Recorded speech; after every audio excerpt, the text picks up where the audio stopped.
What's up lads, Josh here and welcome back to another episode of FIFA 15 Ultimate Team Predictions. Thank you guys for all the support you've been showing on this series so far. You guys, the majority of you do seem to enjoy it a lot, and of course a lot of the thumbs up are starting to get on these comments, so thank you a lot for that. But I'm going to cover the 5 players that this guy has chosen. You'll see on screen now. But if you guys are looking to buy some coins, do be sure to check the link in the description for UT coins for you, selling for £4 on the Xbox and £5 on the PlayStation. Very cheap coins. Use the code JG942 to get an additional 5% off as well.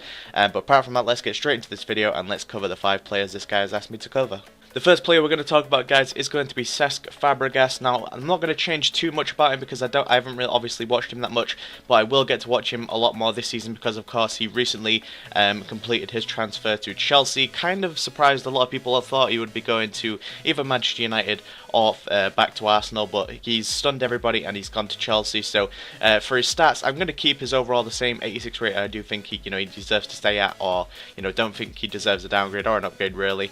But his stats I'm going to change: +0 pace, +1 shooting, passing and dribbling, and +2 defending and heading. He sort of picked up that more defensive role now, but he may start to go back to the attacking role that he used to play at Arsenal. For Chelsea, I'm not too sure, but played 35 games, scored 9 goals and 14 assists. A really decent season for a centre mid. Scoring a lot of goals for a centre mid, and that 14 assists is obviously going to help to sort of decide his transfer to Chelsea. Moving on to the next player, guys, we're going to talk about Rakitic. Now, obviously, as Fabregas is leaving, Barcelona do need to pick up a new centre mid, and that is exactly what they've done. They've gone to, I think he came from Sevilla. I'm really not too sure. I think it is Sevilla. But Rakitic, I think, is a perfect signing for them. I'm quite, obviously Manchester United were after him for like 2 years, but we haven't been able to snatch him, and of course now Barcelona have. But he played 41 games, 13 goals and 13 assists. Currently playing for Croatia. Well, was, but of course they're out now. But he played very well, and I think it's a really good signing for Barcelona. But talking about his stat increases, I'm going to give him a +2 overall rating. Going to keep him at 8. Well, I'm going to put him to 83. I was going to put him to 84, but I thought that was a little bit too high just for one season. So I'm going to go +3 pace, +3 shooting, +2 passing, +1 dribbling, +1 defending, and +2 heading, 4-star weak foot, and 3-star skill moves. Moving on to the next player, guys, we are going to talk about, of course, Sergio Aguero for Man City. Now, I'm not going to change too much about him, but I do feel like he does deserve a few upgrades. But he played 26 games this season, 23 goals and 8 assists. That is almost a goal a game. That is absolutely fantastic record again. I think not last season, but the season before, he was actually injured for quite a long time. So City missed him quite a lot. But of course, they won the Barclays Premier League, and Aguero was obviously a huge help to that. But only played 26 games. I think last season, when he wasn't injured, he played like 40+ games. So obviously, still, I think he was injured at the start of the season for a little bit, but then obviously came back and got his position back immediately. But I'm going to keep him at 88 rated because that is what I do believe he deserves. Maybe 89 rated, I'm just not too sure about it. +0 pace, +2 shooting, +2 passing, +1 dribbling, +0 defending, and +2 heading, keeping his weak foot and skill moves at 4-star each. Alrighty guys, moving on to Januzaj. Now, a lot of people are probably going to think this card is pretty overrated because I have gone a lot of changes, but I do believe he deserves it. He's had a great season for Manchester United, other than finishing 6th, 7th. Obviously, it's not a good team performance, but I think he played well as a player. For his first year in the first starting 11, I think he's played absolutely incredibly, in my opinion. 16 games, 4 goals, 3 assists. Is obviously not the best for stats, but watching him week in, week out, I do believe he has the potential to be a fantastic player in years to come, but he does need to work on his finishing, etc.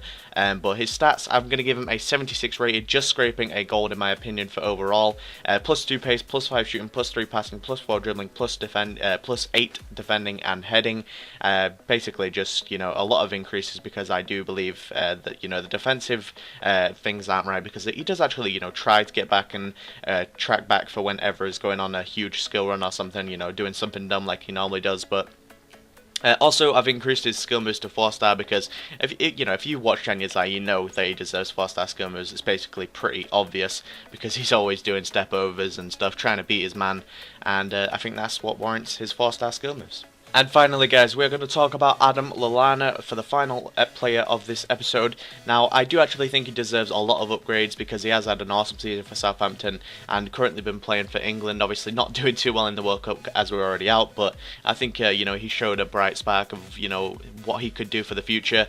I think he's only I think he's like 26 years old or something like that, but definitely still a fantastic prospect for the future, in my opinion. For the next 6 years or so.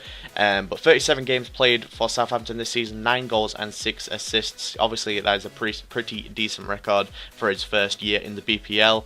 But I don't think he'll be playing for Southampton next season. I do think he'll move on to maybe Liverpool or some other team. I'm just not sure, but we'll have to see in later time. But anyway, let's talk about his stats. Going to give him 82 rated overall, +2 pace, +5 shooting, +3 passing, +1 dribbling, +0 defending, and +1 heading, keeping his weak foot and skill moves the same. And that would be a pretty awesome card on the right to use in FIFA 15. Thank you guys for watching yet another episode of FIFA 15 Ultimate Team Predictions. The support that you guys show on this series has been absolutely phenomenal, and it's the reason I keep doing it, really, because I actually do quite a lot. I do enjoy making these cards a lot, and your guys' feedback and stuff helps me, obviously push forward and keep doing these. But thank you guys for watching yet another episode of the FIFA 15 Predictions. Comment down below 5 players for what you would like to see in the next episode. Follow me on Twitter @Scrim94. Like the video if you did enjoy it, and apart from that, guys, I'll see you guys soon. Peace.